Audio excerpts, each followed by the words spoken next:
I always enjoy sharing this particular leadership lesson, but it is one of those like courage that it's a bit challenging in this regard. It's not necessarily a quality of effective leadership, but it is something that is a process or if I want to have progress, I'm going to have to follow this process because if I don't, I'll get dull. And so tonight, what I'm going to talk about is sharpening your leadership edge. Sharpening your leadership edge. You know, many years ago, I read the book, The Seven Habits of Highly Effective People. Matter of fact, I have it on audio as well. And I've listened to it even since I've read the book. And in it, there's a habit that Stephen Covey talks about sharpening the blade, sharpen the edge, keep it sharp. And there's a story that's in there. He calls it sharpen the saw. But there's a story that's in there, and I'm going to open it with that because I love the story, and I think it'll bear a relevance to what we're talking about tonight, and that's this. I'm going to just read it to you, this story that he mentions in there, so you can just listen to it, and then I'm sure you're going to get the point. No pun intended. Suppose that you were to come upon somebody in the woods who was working feverishly to saw down a tree. You ask him, "What are you doing?" The gentleman says, "Can't you see?" With an impatient voice, "I'm sawing down this tree." The gentleman who's watching him says, "Well, you look exhausted. How long have you been at this?" He says, "Over 5 hours, and I am beat. This is hard work." So the gentleman asks him, "Well, why don't you take a break for a few minutes and sharpen that saw?" He says, because the gentleman says, "I'm sure if you did that, it would go by a little faster." So the gentleman replies, who's sharpening the tree or using his saw to cut down the tree. He says, "I don't have time to sharpen the saw. I'm too busy sawing." Well, the idea is that, I love Abraham Lincoln's quote that has become so famous. And the idea behind it is he mentions, um, if you gave me 6 hours to chop down a tree, I'd take the first 4 hours to sharpen the saw. I mean, the idea behind that is, you know, how effective is a dull blade? You know, and things get dull simply by reason of use, not because we're dull, that the people are dull. Anything that has a sharp edge, a sword, an axe, a knife, scissors, unless they're sharpened periodically, they will just become dull, especially if they've got to cut something that's hard, because of the contact that's there. And I always found there's an interesting verse in the scripture that talks about how wisdom will sharpen a blade rather than using more strength. And it's Ecclesiastes 10:10. It says, "Using a dull axe requires great strength. So sharpen the blade." That's the value of wisdom. It helps you succeed. Now, if you have ever had it happen, and I have, but if you've ever tried to cut through wood with a dull axe, you know how difficult it is. And the axe will just keep pounding off of it. You'll chip a little here and there, but it doesn't cut through like it should. If you've ever used a butter knife to try to cut steak or a piece of meat, it just doesn't. That's not its intention, right? And the funny thing, and it happened to me just a few weeks ago, is that I tried to cut through something with a dull pair of scissors. I didn't know they were dull. But you go up and you cut it, and all the thing does is just bend. It doesn't cut. You go, and it's frustrating. Well, think about what that is like in our lives if we don't continually keep our leadership edge sharp. How will that impact us? We may try to use more strength, push harder, work more hours, but that doesn't really get the job done. And the other side to that is thinking about the people that we're influencing. Like if I just keep pushing, pushing, pushing because I haven't sharpened my leadership edge, just like Ecclesiastes 10 says, then you end up using more strength. But real wisdom sharpens the blade because that will bring success. And that's what I want to talk to you about is keeping your leadership edge sharp. And how do we do that? Because in any area of our life, we will need to keep ourselves sharp if we're going to be able to do something skillfully. Now, some of you may know that, I've been a musician for most of my life.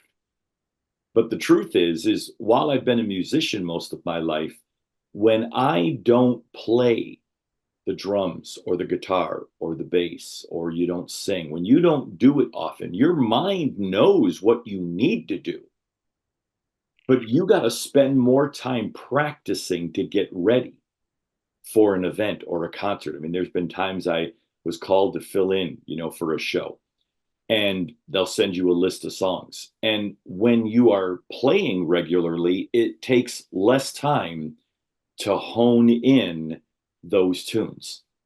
But when you haven't, your mind knows. I know those songs. It's not like I got to listen to them as often. I know them, but I haven't played them, or maybe have never played them and not played the instrument in a while. And it takes a little while because while the mind knows, there's a practice element that causes you to not be as sharp as your mind knows you could be or should be. And so you got to sharpen that. And I find when I do that, it's a lot easier then to be able to play with a band and perform in an arena because I allowed myself to be sharpened. And it was necessary not only just for me, but for the band and for the overall performance. So I want to begin tonight by asking you guys a question. And I want you, if you've got a blank piece of paper and you got a pen or a writing utensil, I'd like you to write down some things that come to your mind, and I'd like to be able to talk about them. Because here's the thing. There are benefits always to keeping ourselves sharp, but I want to turn this to talking about sharpening our leadership edge. And here's my question for us tonight that we can talk about. What are some of the benefits in ongoing leadership sharpening? What are the things that benefit you? What are some of the benefits gained by ongoing leadership sharpening? What might they be? And I'm going to give you a couple minutes. I'll let you write some of them down.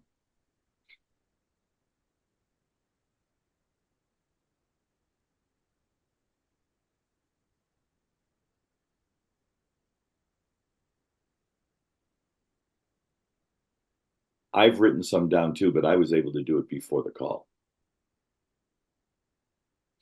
That's why I'm giving you a couple of minutes.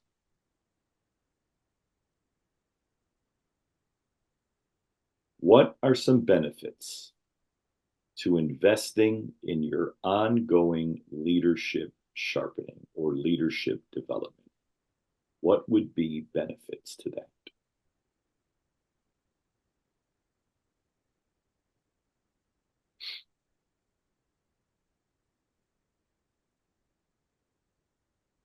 All right. Let's take a couple minutes for those that have written some of those things down. I'm going to open it up and let you chime in on some of the thoughts you had. What are some of the benefits to investing in your ongoing leadership development or sharpening? Anybody want to open it up? I don't know. Okay. So I think for me, one of the probably limitations I've created for myself is because I take so much initiative, I don't always pause to recognize that there are people who have already done this before. And if I'm sharpening my edge, I think for me, it's ongoing education because there might be an idea that I glean just from one book or one sentence or one statement that is going to accelerate my progress, but also my ability to lead because it's like, even though I might not have thought about it like that, it like creates a mentorship like principle in my life from a book or an idea. So I would say for me, that's one of the things is as I sharpen and I glean from, content that people have already written, it just saves me time and energy to not recreate a wheel that's already been created. That's great feedback. Because one of the things that I mentioned for, when I think about the benefits is when you do anything, we happen to be talking tonight about our leadership sharpening, our leadership development.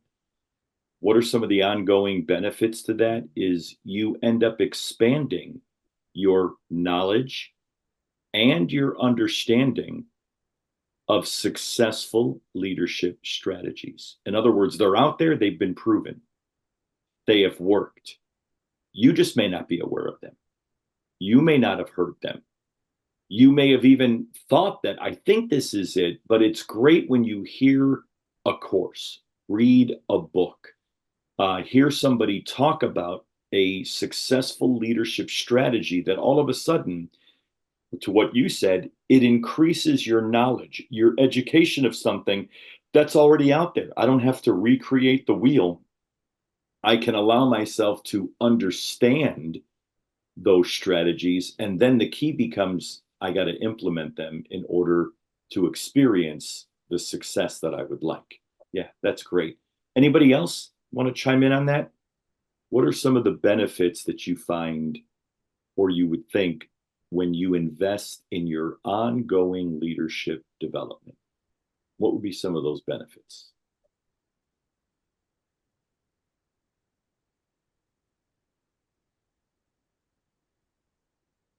Anybody? Um, I think uh, because you end up expanding your knowledge, then you remain focused. So you would, because of the knowledge, it gives you a focus. Is that what I'm hearing you say, Jimmy? Okay. Anything else?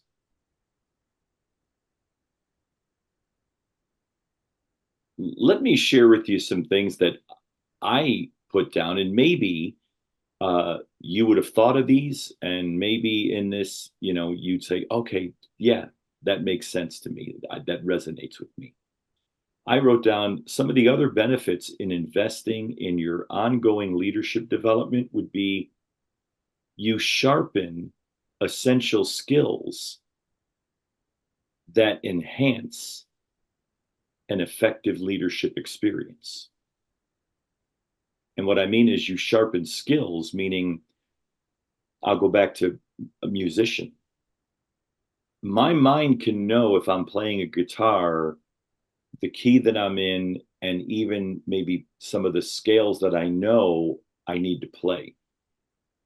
But if I haven't done them in a while, the timing of the music, when I first start playing it, the skill level isn't sharpened. My mind knows, but if I'm playing just by myself and there's nobody else, I can take the time to do it slow and make a mistake and start over again. But skill, when you're playing with a band, you got one shot and you got to land it one time. So, what does it take to do it that one shot and one time? You may have to play that thing 20, 25 times in order. Your mind knows, see, I'm educated. I know what to do, but now I got to sharpen that skill level to be effective in doing it. And leadership is like that. I have to keep that sharp because there's going to be times I have to make a judgment call on the spot. There's going to be times when I am confronted with a situation that it might not need an immediate direction, but it's going to need direction. And I need to be able to look at that and say, okay, if I know what that direction is, am I sharp that I can communicate using that skill, communicating vision, communicating encouragement, communicating direction to the team that I'm leading. Because if I haven't had the opportunity to do that, my intentions are good. I may even have some knowledge, but I need to have the enhancement of skill to be effective. And the only way skill gets developed is repetition. I got to give myself the opportunity to repeat some of the knowledge in my mind and then repeat it by even trying it, even the communication element of it. Another thing I wrote down for myself, just thinking through this, another benefit to investing in my ongoing leadership development is it improves communication to better connect with and lead the team that I'm leading. It improves communication. So what it does is it kind of eliminates assumption. It eliminates the thought of, oh, they'll know. No, I make sure that it improves my communication so that I better connect with and lead the team that I'm working with. So much to the point that I'll even ask them, this is the direction that we're going to be taking. I want to open it up. Does anybody have any questions? Or for clarity, even for me to make sure that I did a good job of communicating this, can you repeat back to me what you heard me say? And I do that often. I'll ask them, never putting it on them, but on me. Help me. Because I might not have communicated it the way that I thought I did. What did you hear me say as it relates to the direction we're going to do or the course we're going to take in this situation? And that helps to improve your communication. It helps you to know, all right, was I sharp in that or was I vague? Did it come out vague? Because even when you think you did it well, I've always taken the position when I hear somebody repeat back to me and it's not exactly what I thought, I got to take a step back and go, okay, what could I have done better? I may not say that to them, but in me, I think, how could I have communicated that better? Because that's a skill. So I find when I keep myself sharp, it helps to improve my communication to better connect with and lead the team that I'm leading. Another thing I put down is it grows my confidence as a leader and it reduces insecurity that may plague my leadership. It grows confidence in me. Like the more, and I'll go back to the musician again, the more you play it, the more you hone it in, and then you're able to like play that song. You're listening to the song where it's being played and you're practicing to it, but you're able to play right along with it and it sounds good. Then it increases your confidence when you have to get up with a band and land that thing one time because you've done it behind closed doors with the timing of that song repeatedly. So your confidence level goes up. And as a result, it reduces the insecurity that you may be facing that could plague good leadership. And that's why ongoing sharpening, ongoing leadership development becomes so important because it's a benefit. And confidence is huge when you're working with teams and you're leading. And the last thing I put down, and I know there's more than this, I'm just kind of opening up my heart and sharing with you some things that I put down, that one of the greatest benefits to investing in your ongoing leadership development is you will increase your team's productivity. Because at the end of the day, whatever knowledge you've gained, whatever skill you developed, where is it to be used? In the framework of leading a team. So when that's developed well, it ends up increasing your team's productivity. I have regular meetings with my team throughout the week, regularly, just asking them questions. How are we doing? Is there anything I need to be aware of? Is there, I'm just questioning, how do you think from your perspective we're doing? I did that today.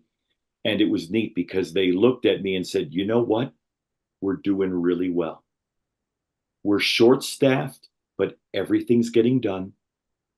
Yeah, it's more than what we're used to doing regularly, but we're getting it done. And you know what? We're learning along the way. We can do this.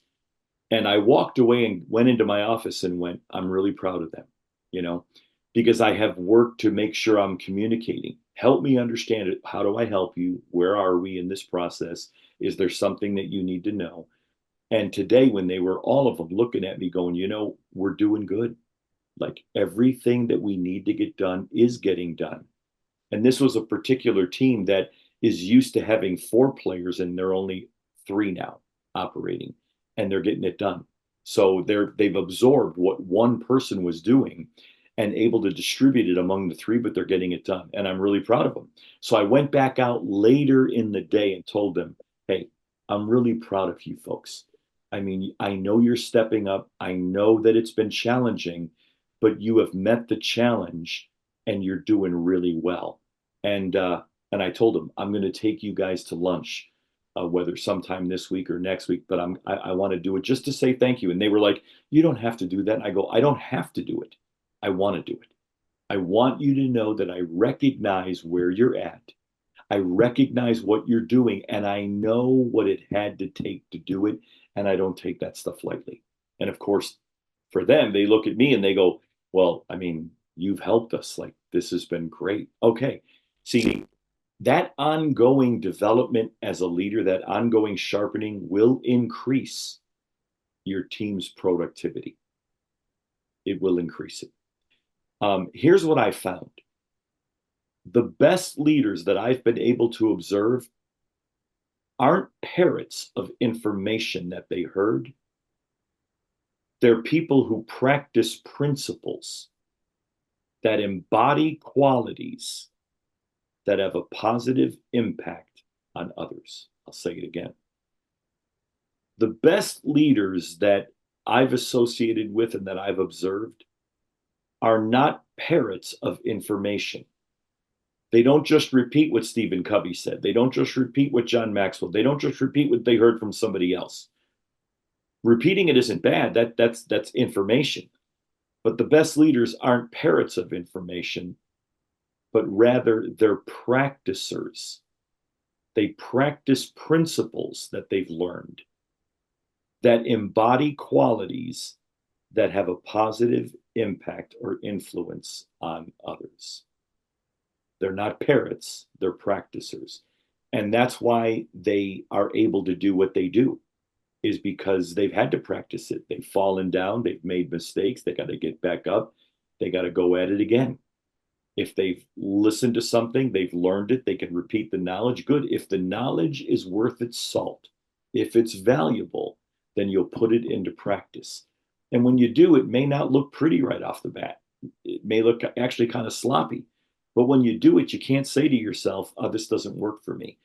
If the principle is effective and it works, it'll work for anybody that does it. It's just that when you're starting to practice something you've never done before, it's not going to look real smooth. It's going to look a little shoddy. I don't want to say shoddy. It's going to look a little messy.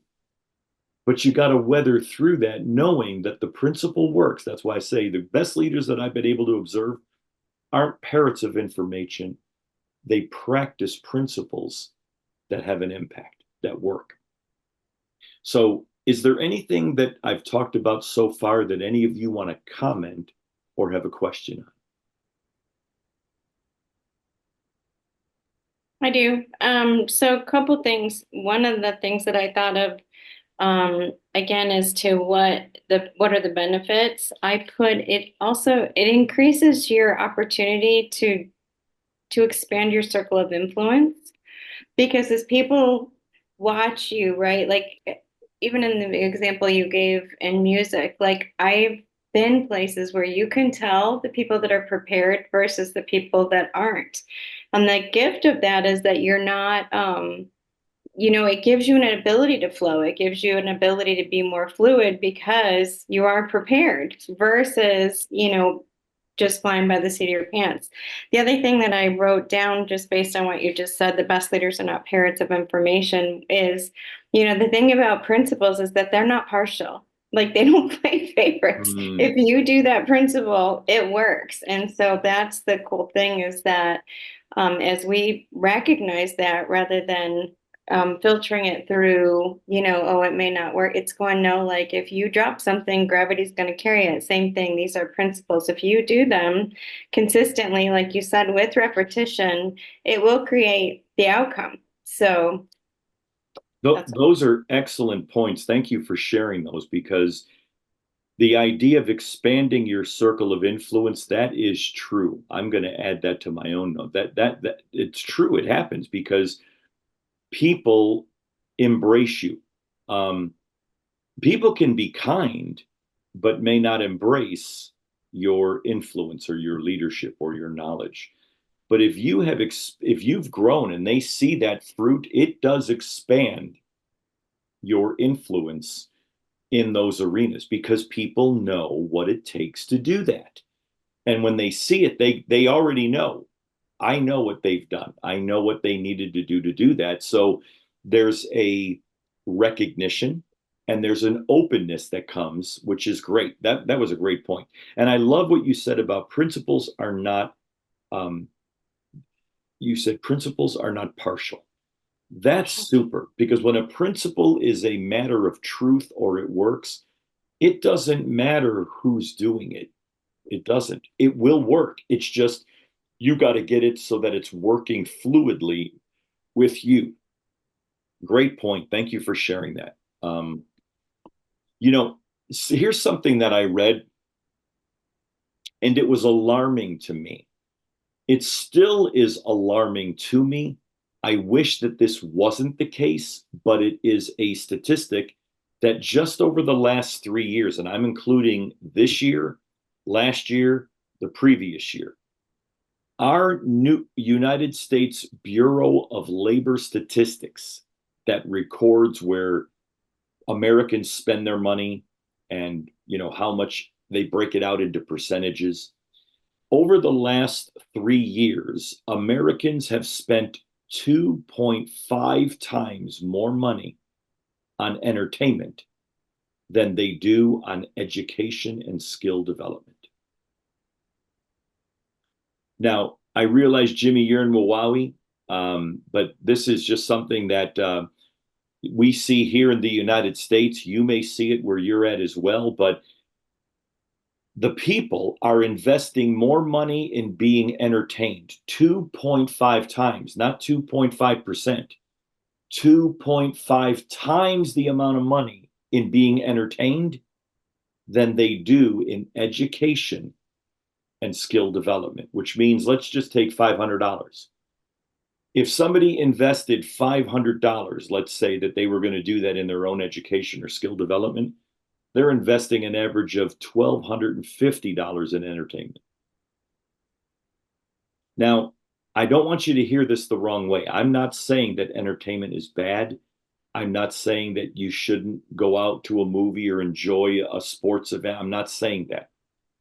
But what I am saying is, notice our own United States Bureau of Labor Statistics is showing that just looking at Americans overall, they're investing their money more to be entertained than they are to develop their skills and to learn something, which is a no wonder why we have a huge leadership gap in America today, in that they are so position conscious and control conscious, but not necessarily leadership conscious, fruit conscious.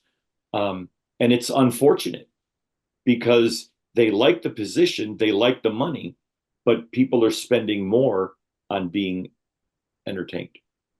And again, that's not a criticism. I'm just bringing it up because whatever investment you make, that's what's a priority.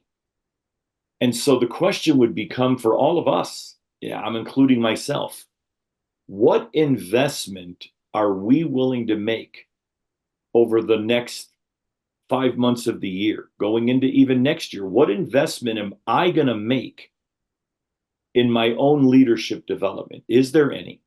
Will I make any? You all have made an investment by simply giving your time here. I realize this, we did the 5-day free challenge. I get it, but you're investing time.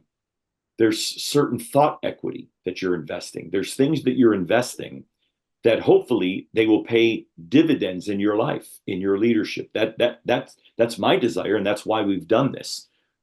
But going back to the idea of investment overall as a practice, remember thinking about Abraham Lincoln.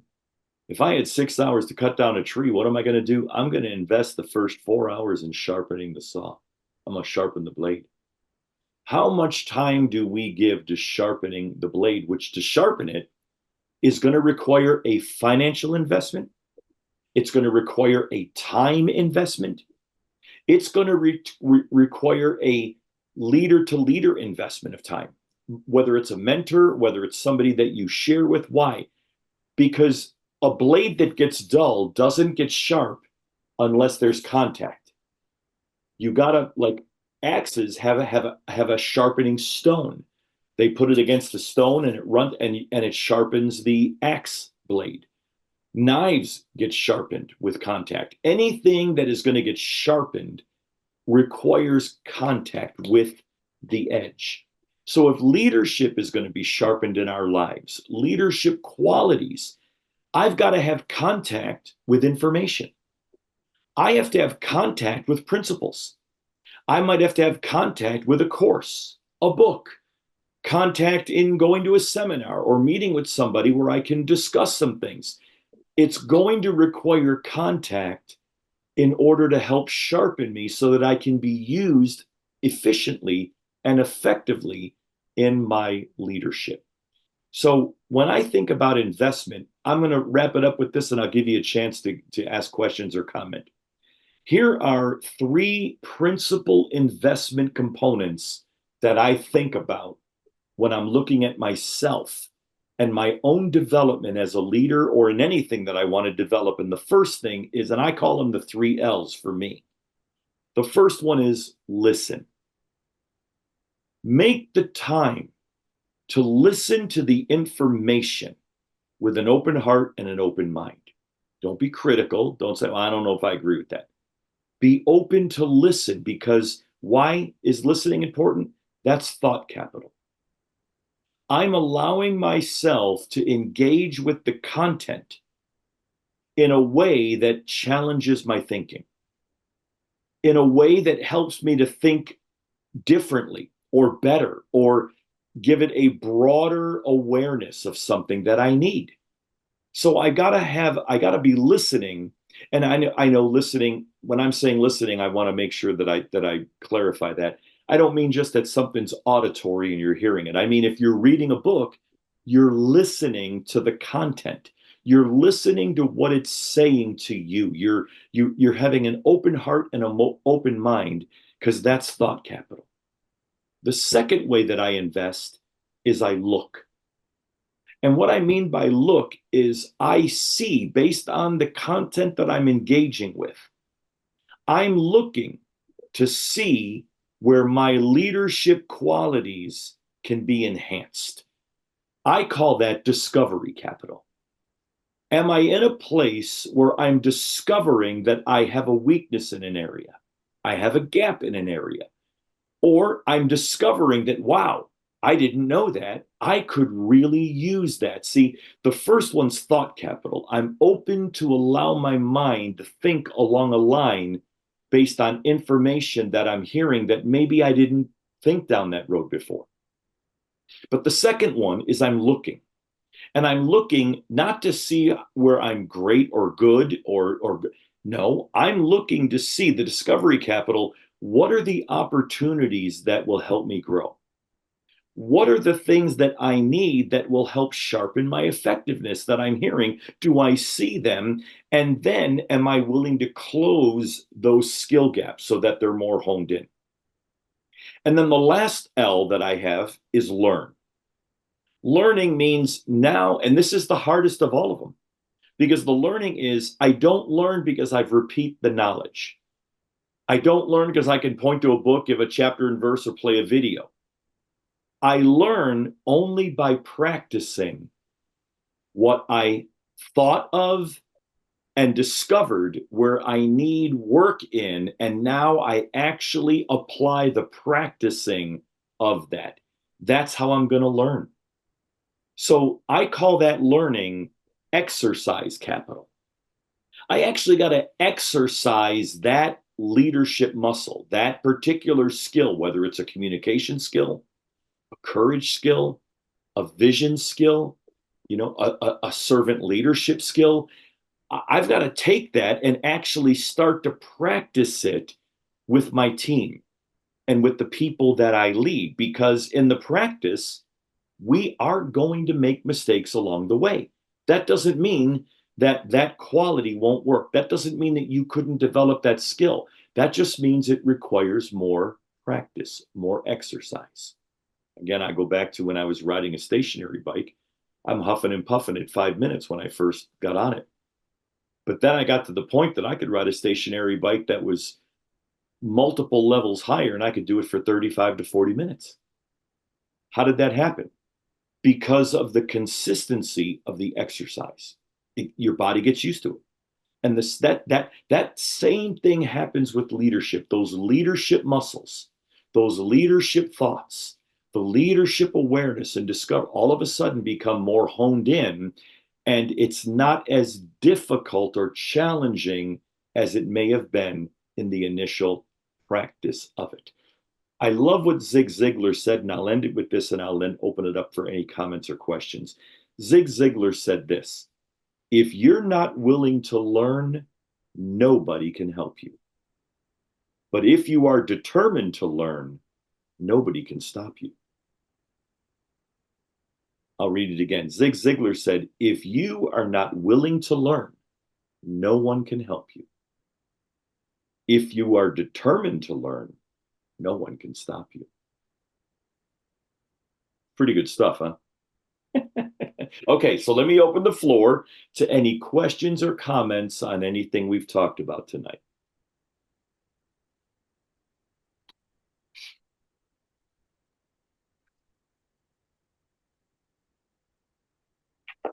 Great stuff. Thank you.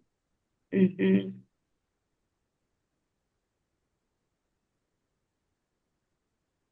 Okay, well, if I appreciate. Brian's trying to press some. Are you on a button, Brian? Okay. Go ahead. I had their repetitive questions for the some of the benefits. You said it improves communication by, and I was so focused on writing that I didn't finish what you were saying. Okay, it improves communication because you better connect with the team you lead. Thank you. Better connect with the team you lead. Because as a leader, we're leading somebody, a family, right. Children. I'm leading a church. I'm leading a ministry. I'm leading a department. I'm leading a team. So those benefits, as I grow in my leadership skills and my leadership development, it will improve communication to better connect with the team I lead, because the single most important skill that a leader will ever learn is effective communication. You take communication away from a leader and there's not much they can do. Right. And then the very next one, you said it grows confidence as a leader, and then I lost it. Great. Thank you, Brian. It grows confidence as a leader and reduces insecurities that plague good leadership. Because as confidence grows, insecurities lower. But again, the confidence grows. I use the example of playing a musical instrument. The more times that you play it, the more confident you become, because there's going to be a time that you're going to need to play that with a band. And you don't have time to, you can't stop the band and say, oops, let me go back and let me try that again. You got one shot through on that, and you need to land it, which means, how do you grow the confidence to do it? You've played it so many times privately and with the music, in the timing of the music, that you've got it down. So now when you're with the band, now you just play out what you already know. There's a confidence level that grows, which reduces insecurity. A lot of times people are insecure because they don't feel like they've had enough time to practice something, Mm-hmm. you know, and what if I make a mistake? And hey, mistakes can be made from the best of people. It can happen. But confidence, normally speaking, increases over ongoing development and practice. And because confidence increases, what ends up happening is insecurity is reduced. Mm-hmm.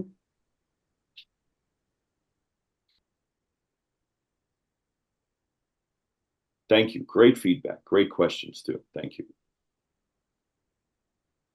Okay, so I'll offer this to you because I know this is our last day with our 5-day leadership challenge. And there are people who will watch this after this because they weren't able to join the call. So I know they've put it on to social media and sometimes send out to the email list, anybody, and they've seen it because I've gotten emails to go, wow, I really enjoyed that, even though they weren't able to join the call. Uh, I want to offer it out because I know that, you know, it will end soon. The Leadership Essentials course that I put together has much more, everything I've talked about tonight and over all of the 5-day leadership challenge, every bit of that is in the Leadership Essentials course. Those notes came from that, and some of my added notes, they are also a part of that you'll see within the PDF notes that are, even if I didn't say it in the course, they're in the notes. And so I want to make sure that you have the opportunity, if you so choose. It's a great opportunity to make an investment in you, in your ongoing development, because the wonderful thing about this course, you'll have it for life. You'll have 8 chapters that have 3 video sessions of almost 20 minutes apiece. The course is well over 6 hours of content with downloadable PDFs of many of the things that I've talked about that you'll have there. So you'll be able to have that and go over it at your leisure. Now, the course starts September the 9th. It's a Monday. And 1 chapter is released every week for 8 weeks. And with that chapter, you'll get the PDFs that come with that chapter. And what also will happen is everyone who is signed up for the course during that first 8 weeks, they will have access to a 1-hour Zoom call like we're doing here, but it's only going to be available to the people who have purchased the course. So, and it's for them, because what we're going to do is talk about that particular week, what that course content was. So let's say it was communication, or in this case, sharpening. We'll get on a call and talk about, what did it speak to you? How did it speak to you? Does anybody have any questions? So it's actually a live coaching call that goes on during that week for everyone who has purchased the course, who chooses to engage in a Zoom call. So I offer that to you because there is at the moment a $50 early bird special on that course. Once that's removed, you could still purchase the course. It'll just cost more money than it is right now. So I'm going to put it again. I need to put it in the chat because off the top of my head, I know it's early bird 50, but I'll put the link in there so that you'll actually have it in case you want to go. And Jimmy, I know I mentioned to you, my friend in Mawali, you just contact me. And Jimmy, do you have my email address?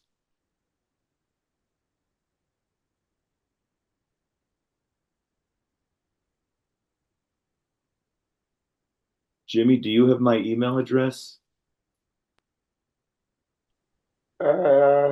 Yes, I do have. Good, because if you want to be able to get the course, I will work something out with you. You will not need to be concerned about the conversion. You just communicate with me and we'll work something out that is favorable for you. How's that? Thanks very much. God bless you. Yep, we'll do that, and you'll be able to then take that and work with your ministry and the people that you're leading. But just contact me, ron@marrythevision.com. I'm going to put it in the chat so that you see it, my email address.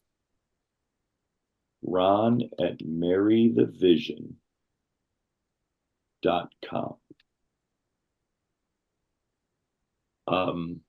Yeah, I have received from leaders overseas, and I am not exaggerating, my wife could validate and share this. I have received in 1 month over 1,100 people following me in a month, and most of them are overseas. I have received, sometimes within just a couple of weeks, 100 invitations to other countries. And it's difficult. I mean, I try to respond to everybody, but I just don't have the bandwidth. And so what I say to them is, hey, here's the website. Here are things that we have. And I offer them, just please view it and contact me. The videos have incredible content. The videos could actually sometimes be more valuable than an on-site or a Zoom call, because we're limited by time.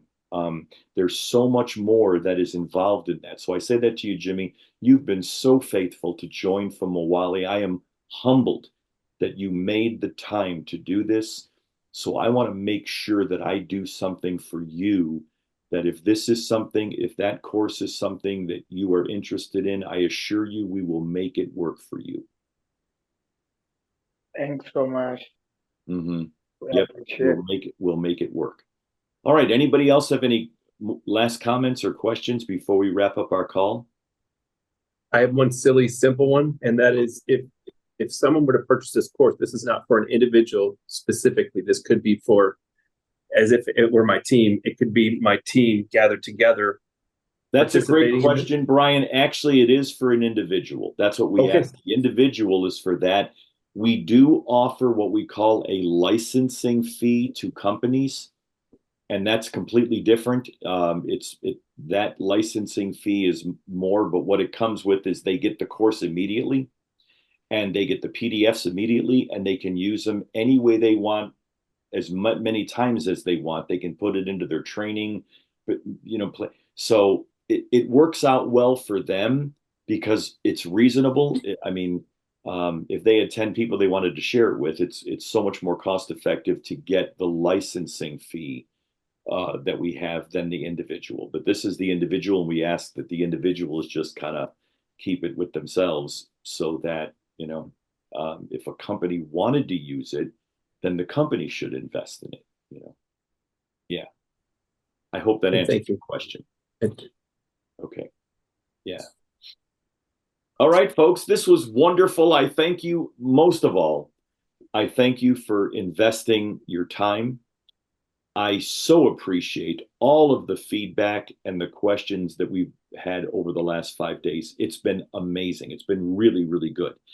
And I have had responses from people that weren't on the calls who watched it afterwards and then sent responses to say that was really rich. And of course, I encourage them to get on the call.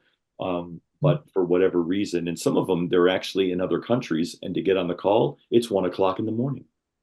And so they've said to me, we're just not up at that time. I said, I get it. But Jimmy, whoo, my goodness gracious, that boy, oh man.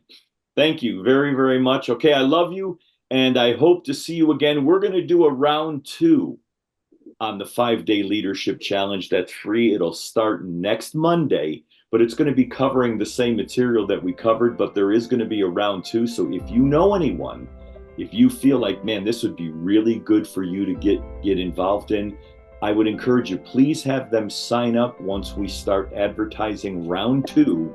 It'll probably be a latter part of this week and onto the weekend, but Monday, it's going to start again at 7 p.m. Okay? So, woohoo! All right. Thank you, folks.